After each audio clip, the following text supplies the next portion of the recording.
এক মাসেরও বেশি সময় ধরে কোনো রকম ফ্রিজে না রেখে সংরক্ষণ করে খাওয়া যায় এমন একটা বুটের হালুয়ার রেসিপি শেয়ার করব আজকে। তো আশা করছি আপনাদের সবার কাছে ভালো লাগবে, সেজন্য পুরো ভিডিওটাই দেখতে থাকুন।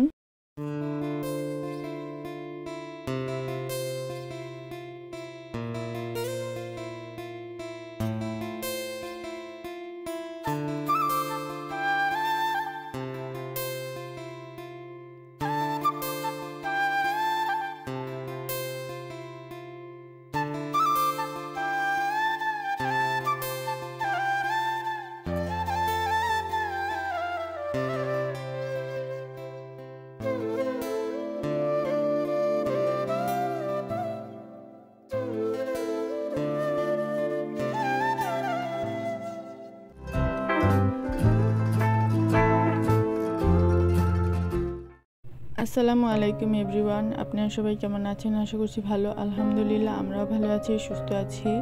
আমি সঞ্জিতা আর আপনারা দেখছেন এসবি সঞ্জিতাস ব্লগ চ্যানেল। আর আমার এই ছোট্ট চ্যানেলটাতে আপনাদের সবাইকে স্বাগত জানিয়ে শুরু করছি আমার নতুন আরও একটি ভিডিও। আশা করছি আপনাদের সবার কাছে ভালো লাগবে। আর ভিডিও শুরুতেই প্লিজ একটা লাইক দিয়ে নেবেন। আর আপনারা যদি আমার চ্যানেলে নতুন হয়ে থাকেন সেক্ষেত্রে চাইলে আমার চ্যানেলটাকে সাবস্ক্রাইব করে পাশে থাকা বেল বাটনটি বাজিয়ে অল অপশনটিকে প্রেস করে দিতে পারেন। তাহলে আমি পরবর্তীতে যতগুলো ভিডিও আপলোড করব সবগুলোর ভিডিও নোটিফিকেশন আপনাদের কাছে চলে যাবে। সেই সাথে আজকের ভিডিও সম্পর্কে আপনারা আপনাদের মূল্যবান মতামত আমাকে কমেন্টের মাধ্যমে জানাতে পারেন এবং আমার এই ভিডিওগুলো আপনার পরিবারের সদস্যদের সঙ্গে শেয়ার করতে পারেন। আর যারা অলরেডি এই কাজগুলো করে ফেলেছেন তাদের সবাইকে জানাই অসংখ্য ধন্যবাদ। আর এর মধ্যেই শুরু করছি আমার আজকের ভিডিওটা। শুরুতেই দেখতে পাচ্ছেন যে আমি কিছু ডাল ভেজে নিচ্ছিলাম। মূলত এগুলো হচ্ছে বুটের ডাল, যেহেতু বুটের হালুয়া তৈরি করব সেজন্য আম্মু কিছু ডাল প্রথমে পানিতে ভিজিয়ে তারপর সিদ্ধ করে রেখেছিল এবং সেটাকে বেটে নিয়েছে। এবার হচ্ছে গিয়ে শুকনো খোলায় বা শুকনো কড়াইতে সেটাকে ভেজে একেবারে গুঁড়ো গুঁড়ো অবস্থায় করে নিয়েছে। আর এই হালুয়াটা যেহেতু অনেক দিন ধরে সংরক্ষণ করা হবে সেক্ষেত্রে এই প্রসেসটা করাটা খুবই ইম্পর্টেন্ট। আর এটা একটু সময় সাপেক্ষের ব্যাপার। এটা যতটা ভালো করে শুকনো করে নেওয়া যাবে বা এরকম গুঁড়ো ঝুরঝুরে করানো যাবে ততই ভালো হবে, তত বেশি এটাকে সংরক্ষণ করা সম্ভব হবে। আর এটা কিন্তু আমি আমার মায়ের রেসিপিতে শেয়ার করছি। মূলত আম্মু এটা বিহারি একজনের কাছ থেকে এটা শিখেছিল, তো সেই ক্ষেত্রে আম্মু এটাকে যেভাবে তৈরি করে আর কি সেটাই আজকে আপনাদের সঙ্গে শেয়ার করব। আর দেখতেই পাচ্ছেন সবটাকে সুন্দর করে ঝুরঝুরো করে টেলে নিয়েছে সুন্দর করে। তো দেখতে পাচ্ছেন এর মধ্যে হচ্ছে গিয়ে সবগুলো টেলে নেওয়া হয়ে গেছে। তো এবার কিছুটা বাদাম মানে কাজু বাদাম তো দেখতে পাচ্ছেন, তো সেটাকে দিয়ে ঘির সাহায্যে ভালো করে ভেজে নেওয়া হচ্ছে। এটা করলে বাদামের টেস্ট এবং ফ্লেভার দুটোই বেড়ে যায়, তো সেজন্যই আর কি এটা করা হচ্ছে।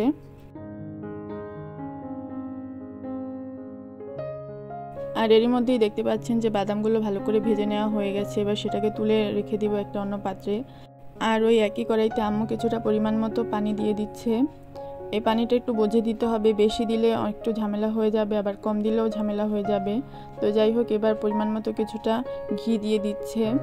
আর ঘি দেওয়া হয়ে গেলে এতে স্বাদ মতো চিনি দেওয়া হচ্ছে। আর আমি এখানে কোনো পরিমাণ বলছি না, কারণ সবার টেস্ট আর ফ্লেভারের ব্যাপারটা এক হয় না, তো সেই জন্য সবাই তাদের পরিমাণ বুঝে তারপরে দিয়ে নেবেন। তো এটাকে শিরা তৈরি করে নিতে হবে ভালো করে জাল করে। আর অন্যদিকে যেই পাত্রে হালুয়াটাকে সেট করা হবে সেই পাত্রে পরিমাণ মতো কিছুটা ঘি দিয়ে সেটাকে ব্রাশ করে নেওয়া হচ্ছে হাতের সাহায্যে। আর এটা করলে হবে কি, পরবর্তীতে যখন এই হালুয়াটা তুলতে যাব সেক্ষেত্রে আর বেঁচে থাকবে না, মানে আটকে থাকবে না। আর যদি এটা করা না হয় তাহলে কিন্তু এটা তুলতে অনেক অসুবিধা হবে আর কি। আর এর মধ্যে দেখতে পাচ্ছেন যে শিরার পানিটাতে বলক এসে গেছে। আর এবার হচ্ছে গিয়ে তেলে রাখা ডালের গুঁড়ি দিয়ে দিব। আর দিয়ে দেওয়া হয়ে গেলে এটাকে ভালো করে নেড়ে টেড়ে নিতে হবে।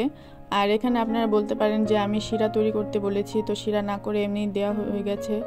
সেটার কারণ হচ্ছে আমরা যখন হালুয়াটা তৈরি করছিলাম তখন অনেকটা রাত হয়ে গিয়েছিল, তো সেজন্য আর কি যত তাড়াতাড়ি সম্ভব এটাকে তৈরি করা হচ্ছিল। তো আপনারা যদি এটাকে শিরার মতো তৈরি করে নেন সেক্ষেত্রে আপনাদের হালুয়াটা আরও ভালো হবে, পারফেক্ট হবে। তো যাই হোক, তারপরে হচ্ছে গিয়ে এর মধ্যে ফ্লেভারের জন্য কিছুটা এলাচের গোটা গুঁড়ো করে ব্যবহার করেছে। তারপরে হচ্ছে গিয়ে এটাকে ভালো করে নেড়েচেড়ে পানিটাকে শুকিয়ে নিয়েছে। আপনারা চাইলে এলাচ গুঁড়োটাকে স্কিপ করতে পারেন। এবার হচ্ছে গিয়ে আম্মু যে পাত্রে ঘি ব্রাশ করে রেখেছিল তো সেটার মধ্যে কিছুটা পরিমাণ মতো হচ্ছে গিয়ে হালুয়ার ডো নিয়েছে আর এটাকে সুন্দর করে সেট করে নেবে এবার আম্মু।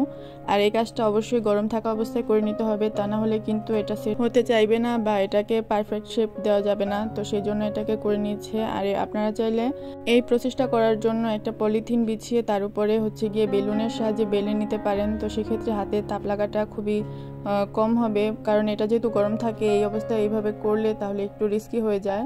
তো সেক্ষেত্রে আপনারা ওই প্রসেসটা ব্যবহার করতে পারেন, অথবা চাইলে আপনারা বিভিন্ন কুকি কাটার বা বিভিন্ন সাঁচের সাহায্যে বিভিন্ন ডিজাইন দিতে পারেন। তো সেক্ষেত্রে দেখতে আরও ভালো লাগে। তো আমার আম্মু সেরকম কিছু না করে এমনিতেই বরফি স্টাইলে করে কেটে নিচ্ছে। আর এখানে কিন্তু একটা চামচের সাহায্যেই কেটে নিচ্ছিল আম্মু। এটা আর কি আপনারা আপনাদের মন মতো করে নেবেন, এখানে আর কি দেখানো আর বোঝানোর মধ্যে কিছুই নেই।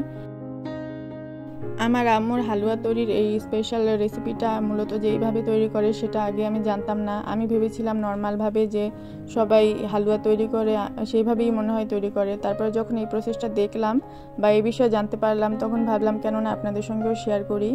আর এটা অনেক দিন ধরে সংরক্ষণ করা গেলেও আমার মনে হয় না আপনারা এটাকে বেশি দিন সংরক্ষণ করে রাখতে পারবেন, কারণ এটার টেস্ট এতটা ভালো যে সাথে সাথেই পারবেন না, খেয়ে ফেলবেন। তো যাই হোক, এরই মধ্যেই কিন্তু আম্মু তার পছন্দ মতো শেপে করে কেটে নিয়েছে। এবার হচ্ছে গিয়ে ওই যে ভেজে রাখা বাদামগুলো ছিল সেগুলোকে দিয়ে একটু গার্নিশ করে নেবে। আর এখানে কিন্তু বাদামের পরিমাণটা একটু কম ছিল, কারণ যতটুকু ভেজেছিল সেখান থেকে অর্ধেকই এর বেশি আমরা যেহেতু বাচ্চারা আছি বা বড়রা সবাই মিলে খেয়ে নিয়েছিলাম। তবে এইটুকু বেঁচে ছিল, তো সেজন্য আম্মু এইটুকুকে এভাবে সাজিয়ে দিচ্ছিল। আর এরই মধ্যে আমার ছোট বোনও কিন্তু এটা গার্নিশিং করতে লেগে গিয়েছিল, মানে ও একটু অন্যভাবে গার্নিশ করছিল, তো সেটা আপনারা দেখতেই পেলেন। তো এরই মধ্যেই দেখতে পাচ্ছেন এটাকে সুন্দর করে বাদামের সাহায্যে সাজিয়ে নিয়েছে। তবে অনেকগুলোই ফাঁকা ছিল, কারণ বাকিগুলো তো আমরা খেয়েই ফেলেছিলাম। তবে হ্যাঁ, এটাকে যদিও বাদামের সাহায্যে সাজানো হয়েছিল, তবে বাকি যে ডোটা ছিল সেটা কিন্তু বাদাম দিয়ে গার্নিশ করা সম্ভব হয়নি। সেটা আম্মু হচ্ছে গিয়ে কিসমিসের সাহায্যে গার্নিশ করেছিল, যেটার ভিডিও আমি নিতে পারিনি, তবে এটার একটা ছবি দিয়ে দিয়েছি। তো দেখতেই পাচ্ছেন যে কীভাবে গার্নিশ করা হয়েছিল। তো এটা দেখতে কিন্তু আরও ভালো লাগছিল বাদামের থেকে। আর এই যে এবার হচ্ছে গিয়ে তার কিছুক্ষণ পরে আমি হালুয়াটা যখন মোটামুটি সেট হয়ে আসছে, মানে একটু ঠান্ডা হয়ে আসছে, তখন আমি এটাকে একটা বক্সের মধ্যে তুলে রাখছিলাম। যদিও বা তখনও কিছুটা গরম ছিল, তবুও যেহেতু এটা রাতের বেলায় তৈরি করেছি, সেই সাথে হচ্ছে গিয়ে গ্রামের বাড়িতে, তো কখন কি হয় সেটা তো আর বলা যায় না, তাই জন্যই আর কি তুলে রাখছিলাম।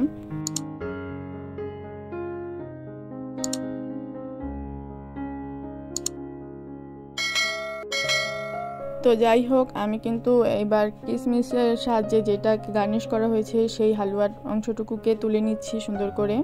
আর এটার পুরুত্বটাকে একবার দেখিয়ে দিচ্ছি, দেখে নিশ্চয়ই বুঝতে পারছেন এটার পুরুত্বটা কীরকম হয়েছে। আর এই কাজটা যদিও বা আমি গরম অবস্থায় করছিলাম, আপনারা কিন্তু চেষ্টা করবেন এটাকে ঠান্ডা হওয়ার পরে করতে, তাহলে এগুলো একদমই ভাঙবে না আর সুন্দরভাবে উঠবে। তো আমি যেহেতু গরম অবস্থায় এগুলো তুলছিলাম, তো সবগুলো উঠছিল না, তাই আমি আমার মামিকে বলছিলাম একটু স্প্যাচুলার সাহায্যে এটাকে একটু নাড়িয়ে দিতে, তো সেক্ষেত্রে তুলতে সুবিধা হবে। তো সেটা মামি করে দিচ্ছিল। আর এই যে একটু খেয়ে দেখাচ্ছিলাম যে ভিতরের অংশটা কতটা পারফেক্ট হয়েছিল। আর যারা আমার আজকের এই ভিডিওটা পুরোটাই দেখেছেন তারা একবার চেষ্টা করে দেখতে পারেন এই রেসিপিতে হালুয়া তৈরি করে। আশা করছি আপনারা কেউ ঠকবেন না। আর যদি তৈরি করে থাকেন তাহলে অবশ্যই কমেন্টের মাধ্যমে জানাবেন। তো আজকের জন্য এই পর্যন্তই। সবাই ভালো থাকবেন, সুস্থ থাকবেন, আমার চ্যানেলের সাথেই থাকবেন। আল্লাহ হাফেজ।